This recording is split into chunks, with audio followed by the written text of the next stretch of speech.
मृत्युमेति नान्यः पन्था विद्यते यनाय नान्यः पन्था विद्यते यनाय। ఓం శాంతి శాంతి శాంతి ఓం. యొక్క ఉపనిషత్ జ్ఞాన గంగా ఆధ్యాత్మిక సత్సంగానికి వచ్చేసినటువంటి వారందరికీ నమస్తే, స్వాగతం, సుస్వాగతం.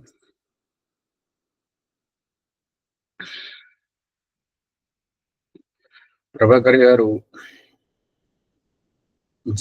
జీవ భాష సరైంది కాదు. జీవం పోసుకోవాలంటే, ఇంద్రియ సంయోగంతో జీవం పోసుకోవాలి అని అంటే స్వర్గ సుఖాన్ని ఏవగించి రావడం, మళ్ళీ చివరికి జీవన్ముక్తి దశకు, ఆత్మస్థితికి మీ భాష ఆత్మ అనేటువంటి భాష ఉండాలి.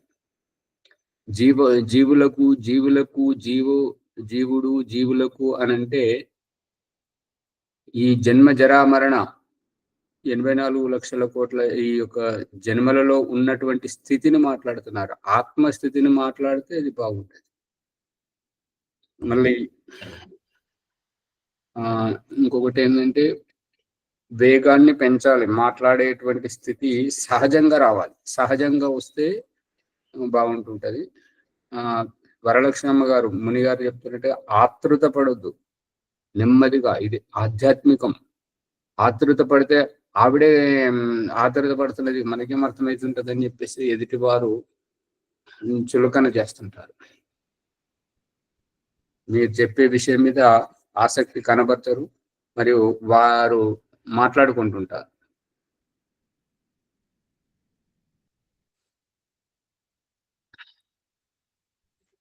బృహదారణ్యకోపనిషత్తు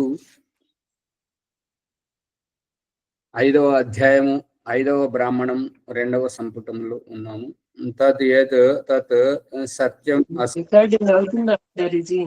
అవుతుంది. అసౌ స ఆదిత్యో యా ఏష ఏతస్మిన్ మండలే పురుషో యశ్చాయం దక్షిణే అక్షన్ పురుషస్తావౌ అన్యో అన్యస్మిన్ ప్రతిష్ఠితౌ రశ్మిభిః ఏషో అస్మిన్ ప్రతిష్ఠితః ప్రాణైః అయం అముష్మిన్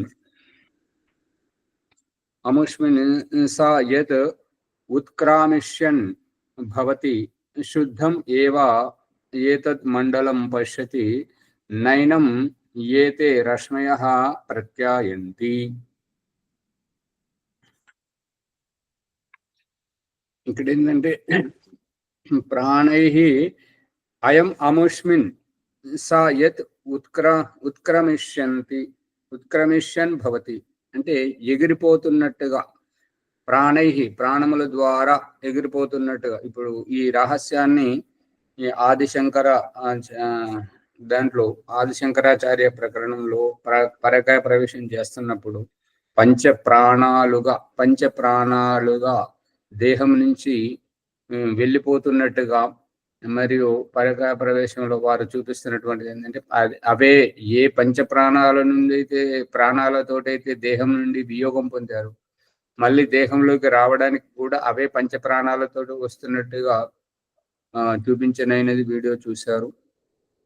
అందుకు దాని గురించి ఈ ఉత్క్రమిషన్ భవతి, ఈ పంచ ప్రాణాలే 5 అనేటువంటివి చూపిస్తూ, ఆ 5 ప్రాణాల ద్వారా ఒకే ఆత్మ దేహం నుంచి వియోగం పొందుతుంది, మరియు ఆ పంచ ప్రాణాల ద్వారానే ఈ దేహంలోకి వస్తున్నట్టుగా అది చూపించారు. అది చూడండి.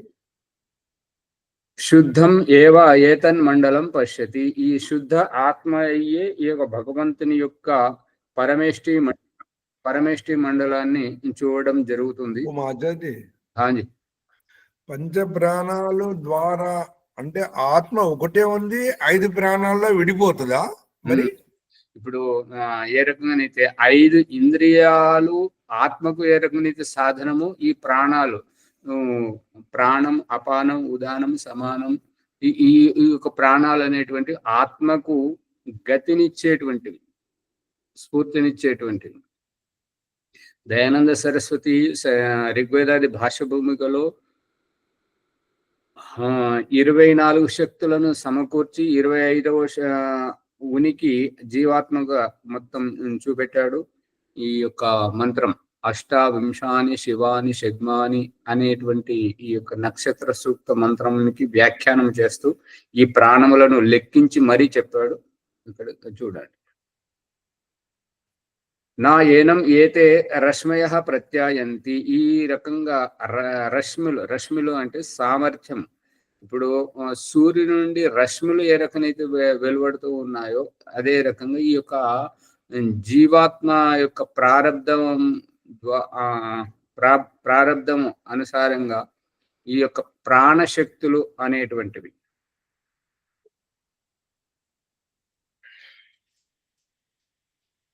యా ఏషా ఏతస్మిన్ మండలే పురుషస్తస్య భూరితి శిరా ఏకమేతద్ అక్షరం భువ ఇతి ద్వౌ బాహు ద్వే ఏతే అక్షరే. ఇక్కడ ఏమని చెప్తున్నానంటే యా ఏషా, యా అంటే ఎవరైతే, ఏ జీవాత్మ అయితే, ఏషా ఏతస్మిన్ మండలే ఈ యొక్క పరమేశ్వరుని యొక్క వ్యవస్థలో పురుషస్తస్య భూరితి. పురుష అంటే స్త్రీ కాదు, పురుషుడు కాదు. పురుషార్థం చేసేటువంటి స్త్రీ పురుష జన్మలలో ఉన్నటువంటి జీవాత్మ చేతన తత్వానికి ఇక్కడ పురుషుడు అని పేరు. పురుషస్తస్య భూరితి శిర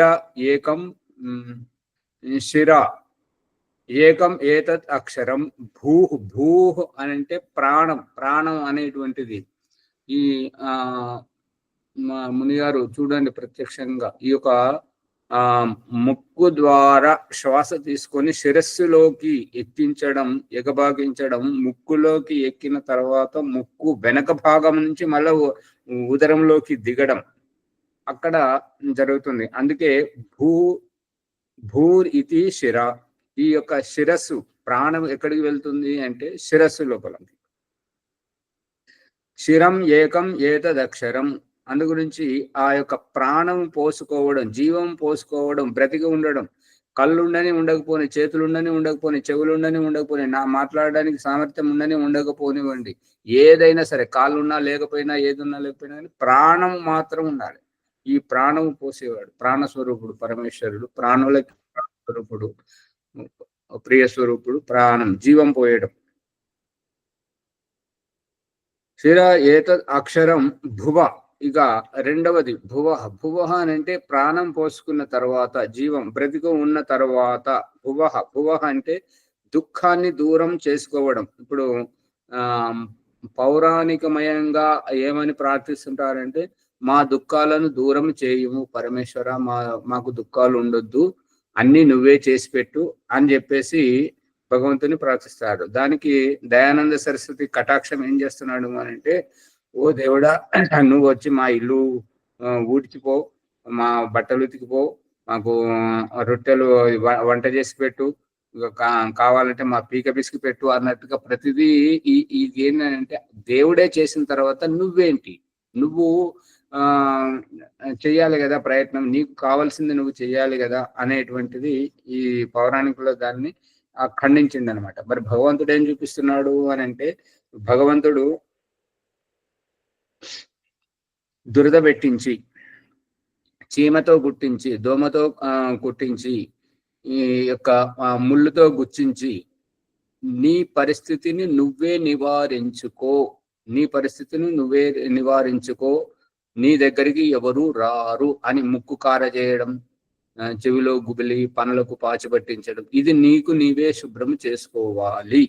నీ శ్వాస నువ్వే తీసుకోవాలి, నీ చూపు నువ్వే చూడాలి, నీ మాట నువ్వే మాట్లాడాలి. అర్థమవుతుందా? అందుకని ఎవరిది వారే. అందుకే ఉపమానం ఇస్తున్నాడు చూడండి. భువ ఇతి బాహు ద్వే ఏతే అక్షరే.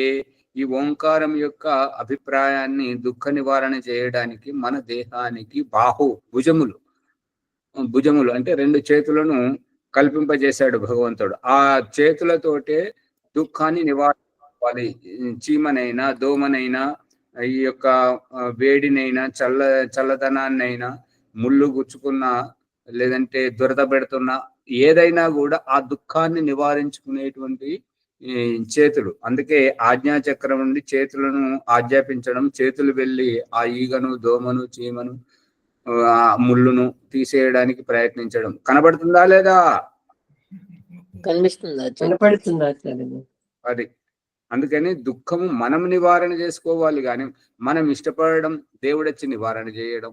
దేవుడు నివారణ చేస్తే దుఃఖము పోతుందా, లేదంటే మనము తొలగించుకుంటే దుఃఖం పోతుందా?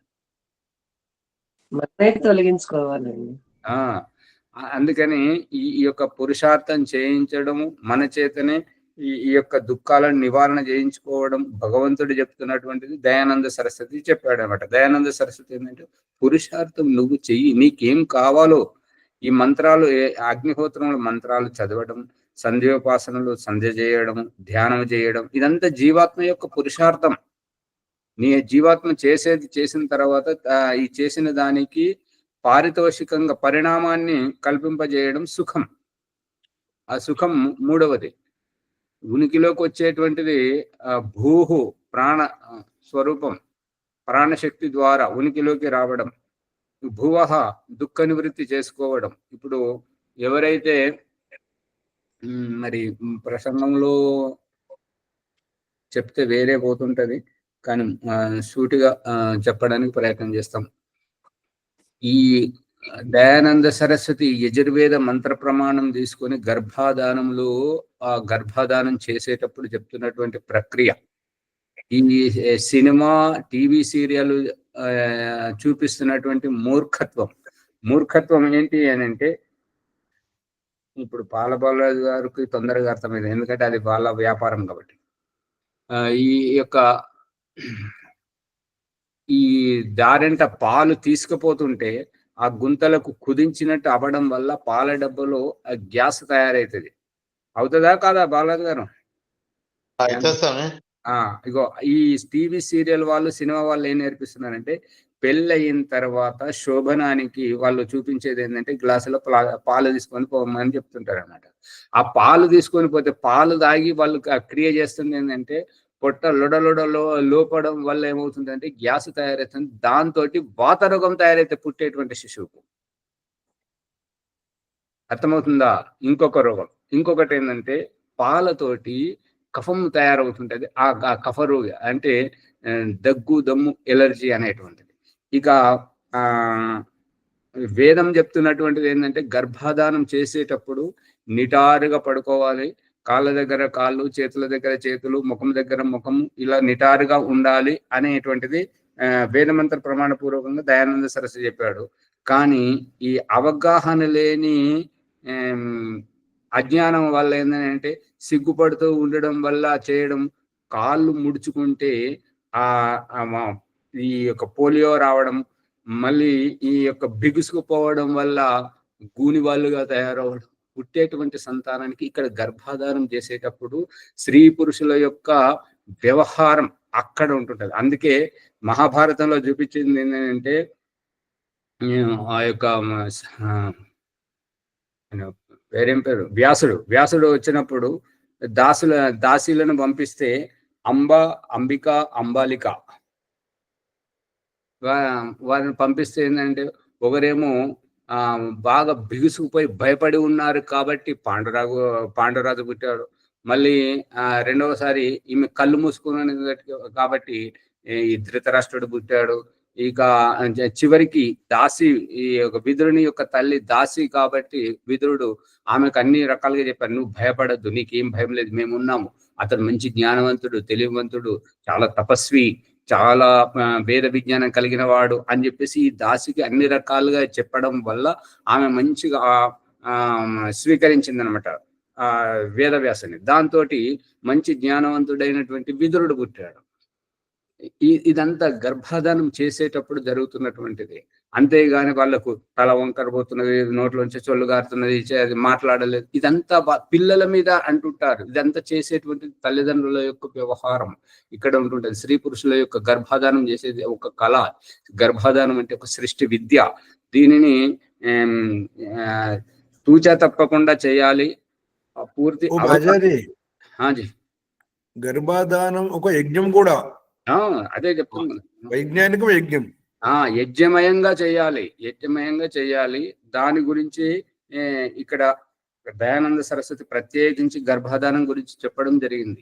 అది ఆషామాషి తమాషా కాదు, సృష్టి ఒక యజ్ఞం. ఈ యొక్క సంతానం కనడం ఒక యజ్ఞం, ఒక భగవంతుని వ్యవస్థను ముందుకు నడిపించేటువంటి ప్రక్రియ జీవాత్మ యొక్క చేతిలో ఉన్నది. కాబట్టి ఈ గృహాశ్రమం అనేటువంటిది చాలా ఉత్కృష్టమైనటువంటి ప్రక్రియ. ఇద్దరికి సంతానాన్ని నిరోధిస్తుంది కదండి, అది మరి పాపం కదా? అమ్మగారు, మూర్ఖత్వంగానే ఉంటుంటది. వాళ్ళు నిరోధించేటువంటిది కేవలం ఈ గొర్రెలాగా పోయేటువంటి హిందువులని నిరోధిస్తున్నది, ముస్లింలని నిరోధించట్లేదు. వాళ్ళైతే 2-3 పెళ్లిళ్ళు చేసుకొని తక్కువలో తక్కువ 10 మందిని, ఎక్కువలో ఎక్కువ 20-30 మందిని కంటున్నారు వాళ్ళు. మరి అక్కడ నిరోధించట్లేదు ఎందుకు? నిరోధిస్తే అందరికీ నిరోధించాలి, అందరికీ సమాన సమాన కానూన్. ఓ మాచారి, మన ప్రభుత్వం ఒక్కరైతే ముద్దు, ఇద్దరైతే వద్దు అంటాం. ఇప్పుడు రోగం వచ్చి పుట్టుకున్న వాడు పోయింది అనుకోండి, మరి పరిస్థితి ఏం కావాలి? అట్లా జరుగుతాయి కూడా. వేదం చెప్తున్నది ఏంటంటే 10 మంది సంతానం కను 11వ వాడు నీ భర్తనే పుత్రునిగా భావించుకో అని చెప్పేసి అవును. ఈ వేదం చెప్పినటువంటి సిద్ధాంతాన్ని ఒకే ఒక్క పండితుల్లో చూశాను. అంటే 10 మంది సంతానం కన్నారని కాదు, కానీ కొడుకు భర్తను తండ్రిగా భావించుకోవడం, భార్యను తల్లిగా భావించుకోవడం అనేది చెప్పినటువంటి సిద్ధాంతాన్ని పండిత విశ్వామిత్ర గారు, రాజ్యలక్ష్మి గారు, నల్లగొండ పండితుడు, వాళ్ళు అక్షరశః ఈ సూత్రాన్ని పాటించారు.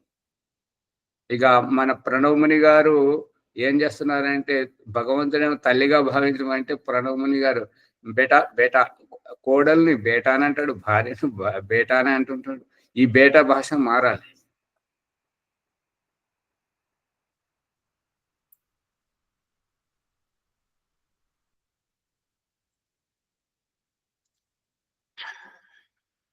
ఈ యొక్క ద్వౌ బాహు అంటే 2. ధన్యవాదాలు మహోదయ, పాటిస్తాం, తప్పకుండా పాటిస్తాం. ద్వౌ బాహు ద్వేతే అక్షరే, ఈ 2 అక్షరాలు ఈ యొక్క ఏంటంటే ఓంకారంలో ఉండేటువంటి అకారము, ఉకారము, మకారము, ఈ 3టికి ఒక్కొక్క దాన్ని వివరణ చేసి చెప్తున్నాను అన్నమాట. భూః స్వరితి. భూః అంటే ప్రాణం, ఉనికి. మరి ప్రభాకర్ గారు ఈ యొక్క రహస్యం మీరు చెప్తున్నటువంటి దానిని సవరిస్తున్నది ఏంటంటే, ప్రాణం పోసేవాడు, జీవం పోసేవాడు, ప్రాణ ప్రతిష్ఠ చేయడం. ఈ ప్రాణమే అనేటువంటిది, జీవమే అనేది పోసుకోకపోతే జీవుడని ఎలా అనబడుతుంటాడు? ఆత్మతత్వంగానే ఉండాలి భాష. మీరు చెప్పేటువంటిది ఆత్మ గురించి చెప్తున్నారు, కానీ వ్యాఖ్యానం మాత్రం జీవుని గురించి చెప్తున్నారు. జీవుడు 2వ స్థితి, ప్రాణం పోసుకున్న తర్వాత, జీవం పోసుకున్న తర్వాత జీవుడు అనిపించేటువంటిది. పట్టుకుంటున్నారా? అవునవును, అదే అలా ఉండాలి. దేహంలో ఉన్నంతసేపే జీవాత్మ, ఆత్మ అంతే కదా, ప్రాణం పోసుకొని. అదే అమ్మగారు కొద్దిగా తొందరపడకపోతే బాగుంటది. మీ భాష దేహం గురించి అన్నా, చనిపోయినప్పుడు ఏ దేహం ఉంటది అమ్మగారు? శుద్ధ ఆత్మగానే ఉంటుంది అనేది. అట్లాగో శుద్ధాత్మ అంటే ఇంకొక తప్పు చేస్తున్నారు. తొందరపడద్దు, కొద్ది ఓపిక పట్టండి. సూక్ష్మ శరీరం ఉంటుంది కదా, ఇది స్థూల శరీరమే వియోగం జరిగింది చనిపోయినప్పుడు, కానీ సూక్ష్మ శరీరం ఉంటుంది కదా, దేహాంతరం. ఈ దేహం నుండి ఆ దేహం, ఆ దేహం నుండి ఆ దేహం. ఇప్పుడు మనం అమెరికా వెళ్ళాలంటే ఇదివరకు లండన్ లో ఫ్లైట్ మార్చాల్సి వచ్చేది. ఇప్పుడైతే నేరుగా వేశారు, డైరెక్ట్ గా వెళ్తుంది. ఒకే ఫ్లైట్ లో వెళ్ళొచ్చు 24 గంటల్లో. అంతేనా? అవును, వేశారంట ఆచార్య చెప్పండి. ఈ రకంగా దుబాయ్ వెళ్ళాలని, ఇంకెక్కడికన్నా వెళ్ళాలన్నా 2-3 ఫ్లైట్లు మారుస్తుంటాం కదా. ఇప్పుడు ఇప్పుడు ఏంటంటే వైష్ణోదేవి వెళ్ళాలంటే ఇక్కడ నుంచి నేరుగా ఢిల్లీ వెళ్ళాలి, ఢిల్లీ నుంచి మళ్ళీ అక్కడ ట్రైన్ మారాలి కదా. గమ్యం చేరాలి అని అంటే 2-3 వాహనాలు. ఇంటి నుంచి బయలుదేరేటప్పుడు మన కార్లోనో లేదంటే ఆటోలోనో వెళ్ళాల్సి వస్తుంటది, అక్కడ నుండి బస్సు వెళ్ళాల్సి వస్తుంది, అక్కడ నుండి మళ్ళీ విమానం పట్టుకోవాల్సి వస్తుంది అట్లా. మళ్ళీ అక్కడ దిగిన తర్వాత కూడా ట్యాక్సీ పట్టుకోవాల్సి వస్తుంటది, లేదంటే బస్సులో వెళ్ళాల్సి వస్తుంటది. ఇంకా ఇంటి ముందర దిగిన తర్వాత ఇంట్లోకి అయితే కాళ్ళతో నడిచే వెళ్ళాలా లేదా? అవును, వెళ్ళాలి. గమ్యం చేరే వరకు ఎట్లయితే చేరగలమో ఆ వాహనం ఉపయోగించుకో. అది అభిప్రాయం. పుష్పమ్మ గారు, అది ధాన్యాలు ఏవైతే ఈ బృహదారణ్యకోపనిషత్తులో చెప్పబడిందో అవన్నీ సంగ్రహితం చేయండి. పాత్రలు తయారవుతున్నాయి. మళ్ళీ ఇక శ్యామలయ్య గారు, బాలరాజు గారు నిర్లక్ష్యం వహించకుంటే ఎవరెవరైతే సంతానం కాని వారు ఉన్నారో వాళ్ళందరూ సంతానం కావాలని అనుకుంటే, మగ సంతానం కావాలనుకున్నా, ఆడ సంతానం కావాలనుకున్నా వాళ్ళ పేర్లు సంగ్రహితం చేసుకుంటే మరి వారితో సంప్రదించడం జరుగుతుంటది. సంప్రదించినప్పుడు వారికి ఏ రూపకంగా సంతానం కావట్లేదు, ఎందుకే ఆడ సంతానమే అవుతుంది, ఎందుకు మగ సంతానమే అవుతుంది, అది కనుక్కొని పుత్రకామేష్టి ఈ యొక్క బృహదారణ్యకోపనిషత్తు పాఠం కావడానికి ఇంకొక నెల పడుతుండొచ్చు.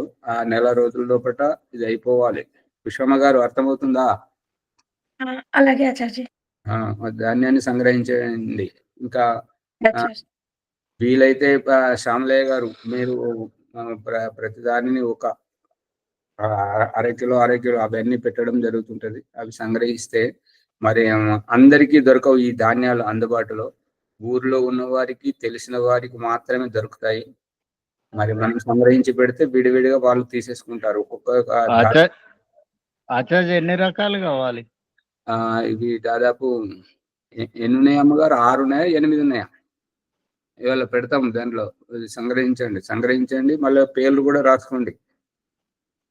ఎవరెవరు కావాలి, ఎంతమంది ఉన్నారు, కనీసము ఒక 5 మంది నుంచి మొదలుకొని 25-30 మంది, ఎంతమంది వస్తే అంతమందికి చేయించడం జరుగుతుంది. కార్యక్రమము అదే పుత్రకామేష్టి. యజ్ఞమా? యజ్ఞం కాదు. ముందు దయానందుడు చెప్పిన దాని ప్రకారం వారు శారీరకంగా పరీక్షణ చేయడం జరుగుతుంటది. ఎందుకోసం అట్లా లోపం జరుగుతుంది. మరియు దాని తర్వాత ఈ బృహదారణ్యకోపనిషత్తు చెప్పిన దాని ప్రకారం కూచా తప్పకుండా మనం పోవడం అన్నట్టుగా. ఇది ఓం ప్రకాష్ ఇష్టానుసార సంతానం పుత్రకామేష్టితో దివ్యమానవ నిర్మాణం అనే ఒక పుస్తకం రాశారు. దాంట్లో ఇది ప్రయోగాత్మకంగా లిపిబద్ధం చేయడం జరిగింది. పుస్తకమే ముద్రణ కాలేదు. అది ఇప్పుడు ఇక్కడ ఆచరణలో పెట్టి అందరికి చూపించడానికి. ఓం ఆచార్యజీ, సర్వేభ్యో నమో నమః ఆచార్యజీ. నమస్తే ఆచార్యజీ. ఇది ఎక్కడ ఆచార్య? దుద్యాలకి రాబడుతుంది ఆచార్యజీ? ఇక ఈ ఆశ్రమం అంటేనే అందరికి అనుకూలంగా ఉంటుంటది. ఎందుకంటే స్త్రీలు, పురుషులు అందరూ, మరి పురుషుల్లో లోపం ఉందా, స్త్రీలలో లోపం ఉందా, ఏదనేది అందరినీ సంప్రదించి చేయించడం జరుగుతుంది. భార్య భర్తలు ఇద్దరు రాబడతాయి ఆచార్యజీ? తప్పనిసరిగా. ఇద్దరు లేకపోతే ఎట్లా అవుతుందమ్మా? మరి విత్తనాలు మీరేనా ఆచార్యజీ సమకూర్చేది? ఎవరికి వారే, ప్రతి ఒక్కరికి అక్కడ 100 గ్రాములు అవి సంగ్రహించాలి. ఇప్పుడు దయానంద సరస్వతి వేరే సందర్భంలో చెప్పినటువంటి విషయం ఏంటంటే, ఎవరైతే లావుగా ఉంటుంటారో, లావుగా ఉండడం వల్ల సంతానం కావట్లేదో వారికి భోజనం ఒక్కొక్క ముద్ద తినమని చెప్పాడు. అంటే భోజనం తగ్గిస్తే శరీరం తగ్గుతుంది. మరి దాంతో శరీరం తగ్గితే ఈ యొక్క అది ఏమంటారు, బహిష్టు అనేటువంటిది సక్రమంగా వస్తుంటది. సక్రమంగా అయినప్పుడు గర్భాశయం శుద్ధి అయినప్పుడు సంతానం కూడా అవుతుంటది అనేటువంటిది ఆ ప్రసంగంలో వేరే వారు అడిగినప్పుడు దానికి చెప్పాడు. ఆచార్యజీ అక్కడ ఎన్ని రోజులు ఉండబడుతుంది ఆచార్యజీ? 40 రోజుల కార్యక్రమం. 40 రోజుల లోపల వీళ్ళ శరీరంలో పరీక్షణ చేయాలి కదా. ఇప్పుడు 40 రోజులు ఇక్కడికి రావాల్సిన అవసరం లేదు, మీ ఇంటి దగ్గరే ఉండాలి. దగ్గర ఉండి చెప్పినవి పాటిస్తూ ఉంటే మేము ఇక్కడికి వెళ్ళి చూస్తుంటాం అన్నట్టు దేహంలో ఏం జరుగుతుంది, ఎందుకు ఈ మార్పులు వస్తున్నాయి అనేది చూసినప్పుడు అది యజ్ఞం మాత్రం ఒకటే రోజు జరుగుతుంది అందరికి. టైం ఏమైనా కేటాయించిండ్రా ఆచార్యజీ? టైం అంటే ఇప్పుడైతే పాత్రలు తయారు చేస్తున్నారా, ఎండిన కర్ర దొరకట్లేదు. అది సువర్చలం గారు, మురళి గారు వారు ప్రయత్నం చేస్తున్నారు, వారి దగ్గర ఉన్నదని చెప్పేసి ఆ పాత్ర తయారు చేసే వారికి కూడా కల్పించి మాట్లాడించాము. అది ఆ పాత్రలు తయారైతే ఇప్పుడు ఏంటంటే మొగదూడ పుట్టినటువంటి ఆవు ఇప్పుడు ఆశ్రమంలో ఉన్నది, అందుబాటులో ఉన్నది కాబట్టి దాంతో ఆ పదార్థం తయారు చేయడం అంతా సులువుగా ఉంటుంటది. అందుకని ఆశ్రమాన్ని ఎంచుకోవడం జరిగింది. ఓం ఆచార్య, పాత్రలు అంటే అర్థం కాల. మేడికర్రతోటే పాత్ర కావాలి, నెయ్యి పాత్ర కావాలి, పాల పాత్ర కావాలి, పాలు తోడు పెట్టే పాత్ర కావాలి, మేడికర్రతోటే చితకాలి. ఇదంతా ఈ ప్రసంగంలో వస్తుంది. ఎందుకంటే ముందు నుంచి ఏర్పాటు చేస్తుంటే ఏంటంటే పాఠం చదివేటప్పుడు అక్షరశః అందరికీ అర్థం కావాలనేది అభిప్రాయం. ఏ వయసు వాళ్ళండి? తర్వాత ఎవరికి వాళ్ళు చేసుకోగలుగుతారు. ఇది పాఠంలో వచ్చేటువంటిది ఆచరణాత్మకంగా విప్పి చెప్పడం ద్వారా అందరికీ అర్థమవుతుంటది. ఓం ఏ ఆచార్య వయసు వాళ్ళండి ఆచార్య అందారా? ఏంటంటారు? ఏ వయసు వాళ్ళు? సంతానం ఎవరికి కావాలో వారు అవును, వాళ్ళు ఒక్కొక్కరు 45 ఏళ్ళు ఉన్నారు. అట్లాంటి వాళ్ళు కూడా అవుతారు. 45 ఓం ఆచార్య, అది మేడి పాత్రలతోటి అగ్నిహోత్రం చేయాలి, మేడి పాత్రల్లోనే భోజనం చేయాలా? అవునవును.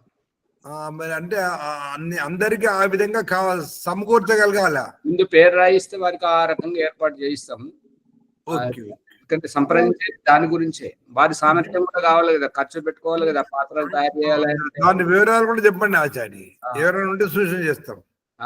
ఎవరైనా కాదు, మీ జ్యోతి అమ్మకు ఆ ప్రణవ్కు వారికి ఒకరే కాదు, ఇంకా ముందుకు పోవాలి. ఎందుకు అక్కడే ఆపారు? ఆచార్య ఖర్చు ఎంత వస్తుంది వాళ్ళకు? ఖర్చు అంటే వారి వారి శరీరతత్వాన్ని బట్టి ఉంటుంటది. మనం నిర్ధారించింది కాదు, ఎక్కువ కావచ్చు తక్కువ కావచ్చు. అందుకని సంప్రదించడం దాని గురించే. ఆచార్య ఇప్పుడు ముందు ఏం తెలియదా సుమారు అని? మీరు భీమరావు గారు ఎలా ఉన్నారు అని అంటే ఓం ప్రకాష్ తెలియదు, ఆన్లైన్ తెలియదు, ఏం తెలియదు. నాకు మాత్రం ఆత్మజ్ఞానం కలగాలంటే అదేలా సంభవం అవుతుంటది మీకు. మరి సంప్రదిస్తేనే కదా ఆ ఓం ప్రకాష్ ఏం చెప్తున్నాడు, ఆన్లైన్ తరగతి ఏ సమయంలో జరుగుతుంది, మరి నేను గ్రహిస్తానా, పట్టుకుంటానా, పట్టుకోలేనా అనేది కావాలి కదా. బాలాజీ గారు చెప్పండి, ఏం చెప్తున్నారు? ఏం లేదు సార్. మరి మైక్ ఆన్ లో పెట్టొద్దు. అందుకని ఒక్కరి తర్వాత ఒక్కరు. అంజీర పండ్లు మేడి పండ్లు రెండు ఒకటేనా? అది వేరు ఇది వేరా? అది వేరు ఇది వేరు. మరి దాంట్లో దీంట్లాగానే మేడి పండు లాగానే ఉంటుంది కదా అంజీర పండు కూడా లోపల ఉంటది. రెండు లోపలే కాదు బయట కూడా ఒకే రకంగా ఉంటుంది. అవునవునవును. గుణధర్మం వేరు వేరు ఉంటుంది. అంటే మేడి చెట్లు కావాలి మనకు, మేడి కర్రలు కావాలి ఇప్పుడు. మేడి కర్ర వారు మురళి గారి దగ్గర ఉన్నాయంట, వారు ప్రయత్నం చేస్తున్నారు. Okay okay. ఇంకా ఎవరి దగ్గరైనా ఉంటే ప్రయత్నం చేస్తే ఇంకా లాభం కలుగుతుంది. అదే మన వాళ్ళ దగ్గరే అన్ని సమకూరుతున్నాయి అన్నట్టు, బయటకు వెళ్ళకుండా. సంతోషం సంతోషం. చెప్పండి. ఉండాలి కదండి, వాళ్ళు సాత్విక ఆహారమై ఉండాలి. అవును. ఓం ఆచార్యజీ, ఇప్పుడు మీకు వట్టి రోజుల్లో కలవడానికి రావచ్చు ఆచార్య, మరి ఎట్లా ఏం సంగతి అని మాట్లాడడానికి ఏమంటారు? బట్టి ఇప్పుడు ఒట్టి రోజులల్లా మీ దగ్గరకు వచ్చి కలవచ్చా, ఎట్లా ఏం సంగతి అనేసి? రావచ్చు. అదే మరి అందు గురించి ఇద్దరు ఉన్నారు. సరే. ఓం ఆచార్య, కనీసం ఒక 3 రోజులైతే అక్కడ ఉండాల్సి వస్తుంది కదా మరి. అది వాళ్ళ డీటెయిల్స్ అని చెప్పండి, రాయండి. వాళ్ళ పొట్ట శుద్ధి చేయడం జరుగుతుంది. పొట్ట శుద్ధి చేస్తేనే ధాతు అనేటువంటిది తయారవుతుంటది కదా. ఇది ఆషామాషి తమాషాగా కేవలం యజ్ఞం చేసి చప్పట్లు కొట్టి పంపించడం కాదు. విశ్వమ్మ గారు చెప్పండి. ధాన్యాలు సేకరిస్తాను ఆచార్య. సరే, మంచిది. సరే ఆచార్య. ఇక భువః అయిపోయాయి. ఇప్పుడు స్వహ అనేటువంటిది దాని గురించి చెప్తున్నారు. స్వరితి ప్రతిష్ఠా ద్వే ప్రతిష్ఠే ద్వే ఏతే అక్షరే తస్య ఉపనిషద్ ఆహరితి. స్వరితి స్వహ అని అంటే పరమేశ్వరుడు. దయానంద సరస్వతి వ్యాఖ్యానం చేస్తున్నాడు ఏంటంటే, స్వాహ అంటే స్వయం సుఖ స్వరూపుడైనటువంటి పరమేశ్వరుడు. పరమేశ్వరుని ఉపాసన చేసినటువంటి ఉపాసకులకు స్వయం సుఖానందాన్ని ప్రసాదింపజేస్తుంటాడు. స్వరితి ప్రతిష్ఠ అనేటువంటిది ప్రత్యేకత, గొప్పదనం. ద్వే ప్రతిష్ఠే, 2 రకాల ప్రతిష్టలు ఉన్నప్పుడు 2 రకాలుగా ఏమిటి అని అంటే, భగవంతుడు చేసేటువంటి వ్యవస్థలో జీవాత్మ ఉండి ఉపకారం పొందుతూ ఉండి కూడా భగవంతుణ్ణి తెలుసుకోకుండానే ఈ యొక్క తల్లి ద్వారా, తండ్రి ద్వారా, తల్లి ఆ దగ్గర ఉన్న ఆహారం పాలు తాగి మరియు అన్నం తిని ఏ రకమైతే తృప్తి పడుతున్నాడో ఆ తృప్తికి కారణం భగవంతుడు అని తెలుసుకోవట్లేదు. నా బిడ్డకు నేను వ్యవస్థ చేస్తున్నానని చెప్పేసి భగవంతుడు చేసేటువంటిది తల్లిదండ్రుల ద్వారా ఈ పిల్లలకు చేపిస్తున్నాడు. భగవంతుడు చేసేదంతా భగవంతుడేనైనా ఈ తల్లిదండ్రులను మాధ్యమంగా చేసి తల్లిదండ్రులు చేస్తున్నారు అని పిల్లలకు చూపించడం, మరి తల్లిదండ్రుల ద్వారా నేను ఈ ఉపకారం పొందుతున్నాను అని చెప్పి పిల్లలను గ్రహింపజేయడం, ఇదంతా చేస్తున్నటువంటిది భగవంతుడు. ఆయన తాను ఏ రకంగా చేస్తున్నాడు స్వయం తృప్తి గురించి, ఇది ఉపకారం పొందినటువంటి పిల్లలు తిన్న తర్వాత తృప్తి పొందడం, మరియు యజ్ఞం చేసిన తర్వాత ఇది పడుకొని లేచిన తర్వాత ఈ యొక్క విసర్జన చేసిన తర్వాత ఏ తృప్తి అయితే పడడం, ఇది స్వయం సుఖానందం. ఇప్పుడు పొట్ట శుద్ధి అయిన తర్వాత హాయిగా అనిపించేటువంటిది బీపీ షుగర్ తగ్గి హాయిగా అనిపించేటువంటిది వీరు విసర్జన చేస్తే ఇంకొకరికి అనిపిస్తుందా, వీరికి అనిపిస్తుందా? అన్నం తిన్న వారికే తృప్తి కలుగుతుందా, తినేది ఒకరు తృప్తి ఇంకొకరికి కలుగుతుందా? చిన్నవారికే తృప్తి కలుగుతుంది. అదే అభిప్రాయం. ఎవరి అనుభూతి వాళ్ళకే ఉంటుంది. అదే అది అభిప్రాయం.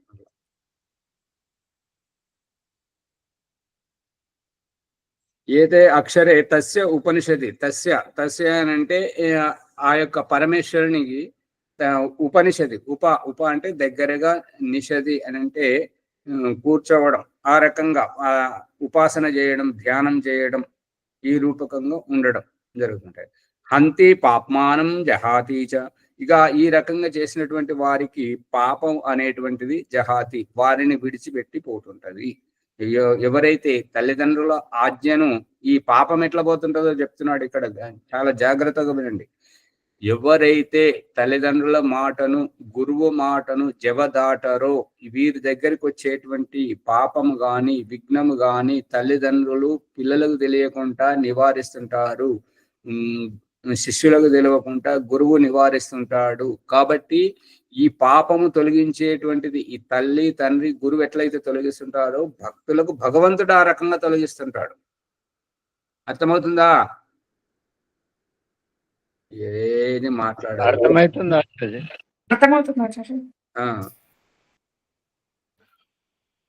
యా ఏవం వేద, ఇక దానిని ఈ విధంగా తెలుసుకోండి. తల్లిదండ్రులు ఏ రకంగా నివారిస్తుంటారో పిల్లలకు తెలియకుండా, విద్యార్థులకు తెలియకుండా గురువు ఎట్లయితే నివారిస్తుంటాడో అదే రకంగా భక్తుల యొక్క, ఉపాసకుల యొక్క, ధ్యానము చేసేవారి యొక్క బాధలను, దుఃఖాలను భగవంతుడు ఆ రకంగా నివారిస్తుంటాడు. భగవంతుడు నివారించేటువంటి ఉదాహరణలు చెప్పండి. తెలవాలా వద్దా? తెలియాలి ఆచార్య, మీకొక్కరికే తెలవాలి, మీకు అందరికీ వద్దా? అందరికీ తెలియాలి ఆచార్య. తల్లిదండ్రులు బిడ్డలకు వారికి తెలియకుండా వాళ్ళు తప్పు చేస్తున్నప్పుడు సరిచేసే విధానమే భగవంతుడు మనకు చేస్తాడని నా అభిప్రాయం. మళ్ళీ చెప్పండి. పిల్లలు తప్పు చేస్తున్నప్పుడు కానీ, లేకుంటే తెలియకుండా ఏంటంటే డబ్బు నష్టమవుతుంది అనుకో, దాంట్లో నష్టపోతుండు అని వాళ్ళకు తెలియకుండా, తెలిస్తే విసిగించుకుంటారని తెలియకుండా వెనుక ఉండి నడిపిస్తుంటారు తల్లిదండ్రులు. అవునవును. అట్లానే పరమాత్మ మనకు అట్లా చేస్తాడని నా అభిప్రాయం. ఆకలేస్తుంది శిశువుకు, ఆకలేస్తుంటే దీన్ని వ్యవహారమును, వేదమంత్రాన్ని ఆచరణాత్మకంగా ఓం ప్రకాష్ మీ అందరి చేత చెప్పిస్తున్నాడు కదా. తల్లి గర్భంలో ఉన్నప్పుడు పేగుబంధం ద్వారా నాకు అన్ని అందింపజేశావు భగవంతుడా, ఇప్పుడు తల్లి గర్భం నుంచి బయటకు వచ్చాక ఆ పేగుబంధాన్ని తెంచడం జరిగింది. కాబట్టి నేనున్నటువంటి ఈ స్థితిలో నా యొక్క ఈ శారీరక సామర్థ్యం అనుసారంగా నాకు ఇష్టమైనటువంటివి ఇష్టపూర్వకంగా సేవించేటువంటి స్రావాలు జలము అంటే తరల పదార్థాలు ఏవైతే ఉన్నాయో నాకు అందుబాటులో స్రవింపజేయము స్వామి అని అన్నాడు. అంటే అమ్మ దగ్గరికి వెళ్ళి కమ్మని స్తన్యపానమును సేవించుమని చెప్తున్నాడు కదా భగవంతుడు. శంయో అభిస్రవంతు నః. ఈ రకంగా దుఃఖాన్ని నివారించడం భగవంతుడు మనకు వ్యవస్థను చేయడం. ఈ రహస్యాన్నే ఋగ్వేదము 10వ మండలము 125వ సూక్తము 3, 4వ మంత్రాలలో నేను పుట్టించిన అన్నం తింటున్నావు, నేను పుట్టించిన గాలిని పీల్చుకుంటున్నావు, నేను పుట్టించిన నీటిని తాగుతున్నావు, నా ద్వారా ఉపకారం పొంది నన్నే నమ్మనటువంటి ఓ నాస్తికుడా అని నాస్తికులకు సందేశం చెప్తున్నాను అన్నమాట.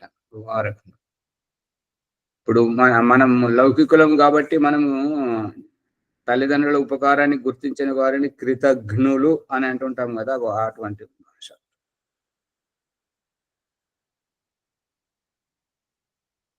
యో అయం దక్షిణే అక్షన్ పురుషస్తస్య భూరితి శిర ఏకం ఏతత్ అక్షరం భువ ఇది బాహు ద్వే ఏతే అక్షరే. యో అయం దక్షిణే అస్తి, ఏదైతే ఈ కుడి కంటిలో అక్షన్ పురుషస్య తస్య భూరితి, ఈ పురుషుడు ఎవరైతే కనిపిస్తున్నారో అంటే ఎదురెదురుగా ఉన్నప్పుడు ఒకరి కంటిలో ఇంకొకరి ప్రతిబింబం ఎదుగునైతే కనిపిస్తుంటుంటుందో, పురుషస్య భూరితి శిర ఏకం, ఈ యొక్క కంటిలో ఏ రకమైతే కనిపిస్తుందో అదే విధంగా తల్లిదండ్రి పిల్లలను కంటికి రెప్పలా కాపాడుతూ ఉండడం, కంటిని రెప్ప ఏ రకంగా అయితే కాపాడుతుందో ఆ విధంగా పిల్లలను అంత జాగ్రత్తగా కాపాడడానికి ప్రయత్నం చేస్తుంటారు కదా. ఈ యొక్క పురుషస్య జీవానికి ఆ యొక్క పరమేశ్వరుడు ప్రాణం పోసి ఆ విధంగా ఉనికిలోకి తీసుకురావడం, మరియు తన దుఃఖాలను తాను దూరం చేసుకోవడానికి ఈ చేతులను ఇవ్వడం. బాహు అంటే ఈ యొక్క భుజములు, బాహుభుజాలు. ఇక ఈ 2 చేతులు లేనటువంటి వారే కాళ్ళతో స్నానం చేయడం, కాళ్ళతో వంట చేసుకోవడం, కాళ్ళతో తినడం, కాళ్ళతో బండి నడిపించడం, కాళ్ళతో బొమ్మలు వేయడం చూసారా? చూసాం. ఆచార్య ఇంకొకటి చెప్పలే, మీరు కాళ్ళతో పరీక్ష రాస్తున్నారు. అంతేగా రాయడం బొమ్మలు వేయడం అంటే అంతా ఒకటే. కాళ్ళు చేతులు లేని వాళ్ళు నోటితో కూడా చేస్తున్నారు. అవునవును. కాళ్ళు చేతులు ఉన్నోళ్ళ కంటే ఎక్కువ పని చేస్తుంటారు. అందుకే వారిని దివ్యాంగులు అనేటువంటిది నామకరణం చేశారు కదా.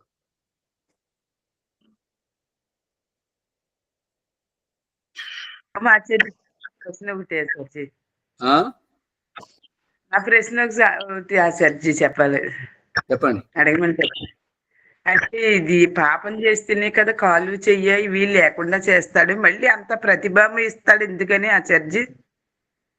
అమ్మగారు భగవంతుడు చూపిస్తున్నటువంటి దృష్టాంతం ఏంటంటే, బలహీనత నీలో ఉంది, నీ బలహీనతను నువ్వు గుర్తించాలి, నీ నుండి నువ్వు దూరం చేసుకుని నువ్వు బలవంతుడు అవ్వాలి అనేటువంటి సందేశమే తల్లిదండ్రులను సంరక్షకులా పెట్టడం, గురువును సంరక్షకునిగా పెట్టి పిల్లలను గుణవంతులుగా ఎదిగింపజేయడం. ఇప్పుడు బలహీనతలోనే బాధ్యతలు అప్పగించడం అంటే, కళ్ళు కనబడకపోతే కళ్ళద్దాలు పెట్టుకోవాలా వద్దా? వారి శరీరంలో లోపం ఉన్నది కాబట్టి ఆ లోపాన్ని సవరించడానికి మరి చికిత్సకుల చేత ఇవన్నీ చేయిస్తున్నాడు కదా. కళ్ళద్దాలు కానీ, ఈ నడవలేని వారికి చేతి కర్రలు కానీ, ఈ హ్యాంగర్ పట్టుకోవడం కానీ, వినబడని వారికి ఈ చెవిలో మిషని, తినలేని వారికి పండ్లను, ఇవన్నీ అందిస్తున్నాడు కదా. మరి అది అవసరమేనా కాదా? అవసరమా? మనకు మనమే చేసుకోగలమా? మనకు తెలియదు కాబట్టి. ఎప్పటికీ ఏది అవసరమో అన్ని ఆయనే తెలియజేస్తున్నాడు. అది దేహం పరమాత్మ తత్వాన్ని తెలుసుకోవాలి, ఏవైనా చేయగలదు నువ్వని సామర్థ్యం చూపిస్తున్నాడు ఆచార్య. సామర్థ్యం స్వరితి ప్రతిష్ట ద్వే ప్రతిష్ఠే ద్వే ఏతే ఏతే అక్షరే తస్య ఉపనిషదే షద్ అహమితి హంతి పాపానం జహాతి చ యా ఏవం వేద. ఇక ఈ రకంగా భగవంతుని యొక్క ఉపకారం పొంది స్వయం సుఖానందాన్ని అనుభవించేటువంటి ఈ జీవాత్మలో అందరూ తస్య ఉపనిషతి అతనికి కృతజ్ఞతా భావంతో పరవశించిపోవడం, పరమానంద భరితం అవ్వడం. హంతి పాప్మానం, అతని యొక్క అజ్ఞానాన్ని, అతని యొక్క వికలత్వాన్ని, అతని యొక్క బలహీనతను దూరం చేసేటువంటి తల్లిదండ్రులు, గురువు ఏ రకంగా అయితే శారీరకంగా చేస్తున్నారో అభౌతికంగా ఆధ్యాత్మికంగా భగవంతుడు ఆ రకంగా చేస్తున్నాడు. హంతి పాప్మానం, పాప్మానం దుఃఖాన్ని వాళ్ళు దూరం చేస్తారు. వీళ్ళు ఎవరైతే తెలివిమంతులై ఉంటుంటారో, జ్ఞానవంతులై ఉంటుంటారో వారి పాప్మానం జహాతి, వారి తప్పును వదిలేయడం, వారి వ్యసనాన్ని వదిలేయడం, వారి దుఃఖాన్ని వారు వదిలేసిపోవడం అటువంటిది. యా ఏవం వేద, ఇది ఈ రహస్యాన్ని గుర్తించాలి. ఇది పంచమే అధ్యాయే పంచమం బ్రాహ్మణం సమాప్తం. సమయం కూడా అయిపోయింది కాబట్టి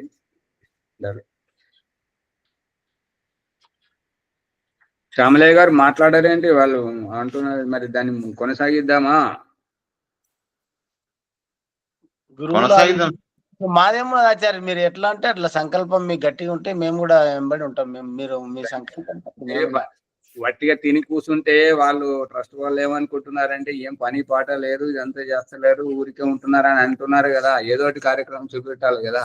మోసేటోళ్ళకి ఎరుకుంటది బరువు. పక్కన ఉండే ఏం బేకైతే మాట్లాడతారు, ఎక్కడ బేకైతే మాట్లాడతారు, వాళ్ళతోటి మనకి ఇంకా. సరే సరే, నమస్తే.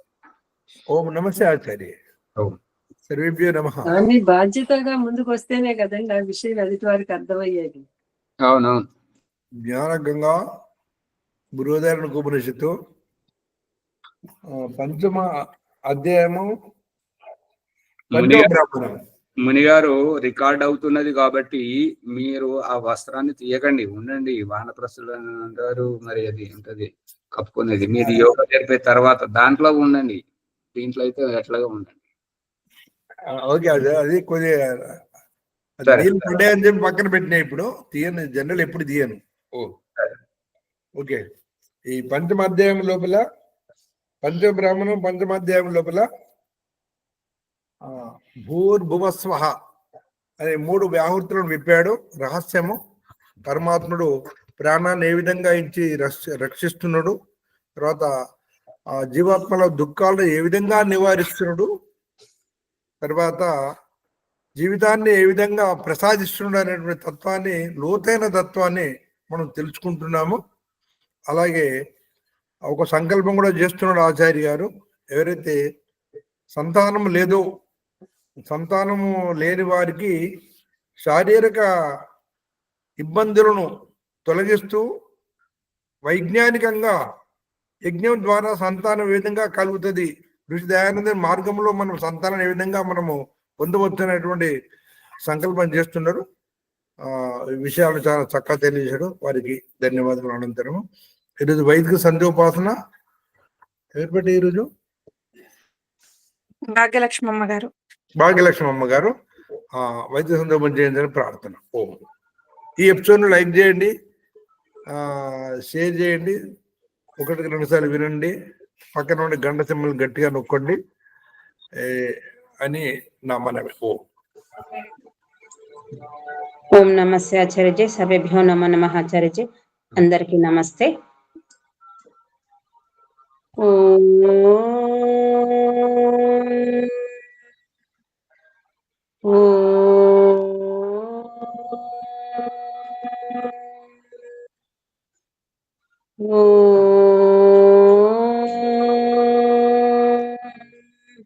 అథ వైదిక బ్రహ్మ సంజయజ్యము.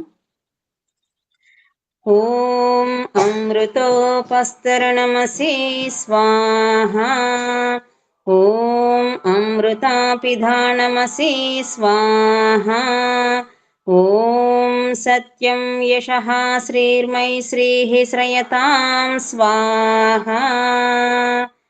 ఓం షణ్ణో దేవీరభిష్ఠయా ఆపో భవంతు పీతయే షణ్యోరభిస్రవంతు నః. ఓం వాక్ వాక్, ఓం ప్రాణాః ప్రాణాః, ఓం చక్షుః చక్షుః, ఓం శ్రోత్రం శ్రోత్రం, ఓం నాభిః, ఓం హృదయం, ఓం కంఠః, ఓం శిరః, ఓం బాహుభ్యాం యశోబలం, ఓం करतलकरपृष्ठे, ఓం భూః పునాతు శిరసి, ఓం భువః పునాతు నేత్రయోః, ఓం స్వః పునాతు కంఠే, ఓం మహః పునాతు హృదయే, ఓం జనః పునాతు నాభ్యాం, ఓం తపః పునాతు పాదయోః, ఓం సత్యం పునాతు పునః శిరసి, ఓం కం బ్రహ్మ పునాతు సర్వత్ర. ఓం భూః, ఓం భువః, ఓం స్వః, ఓం మహః, ఓం జనః, ఓం తపః, ఓం సత్యం, ఓం ఋతం చ సత్యం చ విదాతపసోऽధ్యజాయత, తతో రాత్ర్యా జాయత, తతః సముద్రో అర్ణవః, ఓం సముద్రాదర్ణవాదది సంవత్సరో అజాయత, అహోరాత్రాణి విదదదిశ్వస్య మిషతో వశి, ఓం సూర్యాచంద్రమసౌ దాతా యథా పూర్వమకల్పయత్, దివం చ పృథివీం చంతరిక్షమతో స్వః, ఓం షణ్ణో దేవీరభిష్టయా आपो भवन्तु पीतये, शैन्यो रविस्रवन्तु नः, ఓం प्राचीदिगग्निरधिपतिरसितो रक्षितादित्या इषवः, तेभ्यो नमो अधिपतिभ्यो नमो रक्षितृभ्यो नमः इषुभ्यो नम एभ्यो अस्तु, योऽस्मान् वेष्टियं वयं दिष्मस्तं वोझं वेदद्मः, दक्षिणादिगिन्द्रोऽधिपति स्थिरच्चिराजिरक्षिता पितर इषवः, तेभ्यो नमो अधिपतिभ्यो नमो रक्षितृभ्यो नमः इषुभ्यो नम एभ्यो अस्तु, योऽस्मान् वेष्टियं वयं दिष्मस्तं वोझं वेदद्मः, प्रतीचीदिगुवर्णोऽधिपतिः वृदाकुरक्षितान्नमिषवः, तेभ्यो नमो अधिपतिभ्यो नमो रक्षितृभ्यो नमः इषुभ्यो नम एभ्यो अस्तु, योऽस्मान् वेष्टियं वयं दिष्मस्तं वोझं वेदद्मः, उदीचीदिक् सोमोऽधिपतिः स्वजो रक्षिता शनिरिषवः, तेभ्यो नमो अधिपतिभ्यो नमो रक्षितृभ्यो नमः इषुभ्यो नम एभ्यो अस्तु, योऽस्मान् वेष्टियं वयं दिष्मस्तं वोझं वेदद्मः, ध्रुवादिग्विष्णुरधिपतिः कल्माषग्रीवो रक्षिता वीरुद इषवः, तेभ्यो नमो अधिपतिभ्यो नमो रक्षितृभ्यो नमः इषुभ्यो नम एभ्यो अस्तु, योऽस्मान् वेष्टियं वयं दिष्मस्तं वोझं वेदद्मः, उरुद्वादिग्बृहस्पतिरधिपतिः श्वित्रो रक्षिता वर्षमिषवः, तेभ्यो नमो अधिपतिभ्यो नमो रक्षितृभ्यो नमः इषुभ्यो नम एभ्यो अस्तु, योऽस्मान् वेष्टियं वयं दिष्मस्तं वोझं वेदद्मः,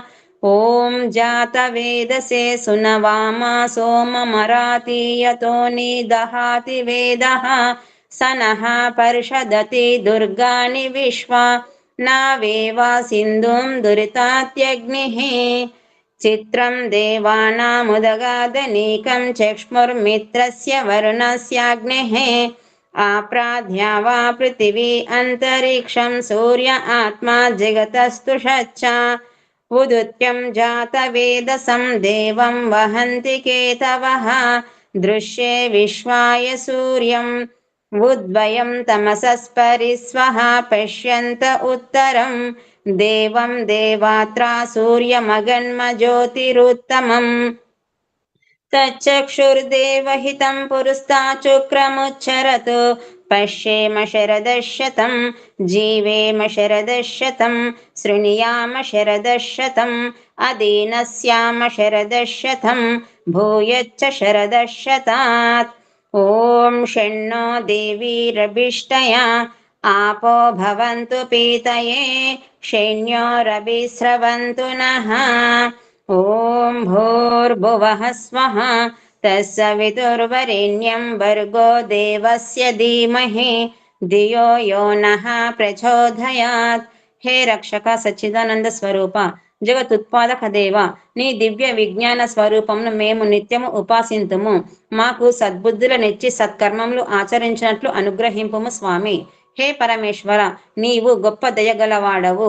నీ కృపచే మేము చేస్తున్న జపో ఉపాసనాది కర్మములను నీకు సమర్పించుచున్నాము.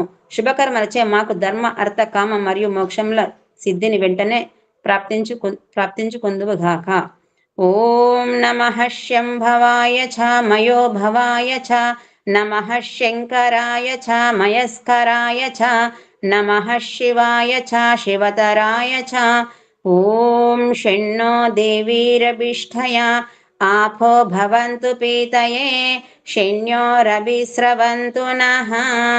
ॐ शान्ति शान्ति शान्तिः. इति वैदिक ब्रह्म संदेशम् आचार्य जी. ओम नमस्ते आचार्य जी. सर्वेभ्यो नमो नमः. నమస్తే ఆచార్య సర్వేభ్యో నమో నమః. ధన్యవాదాలు. శాంతి పాఠ.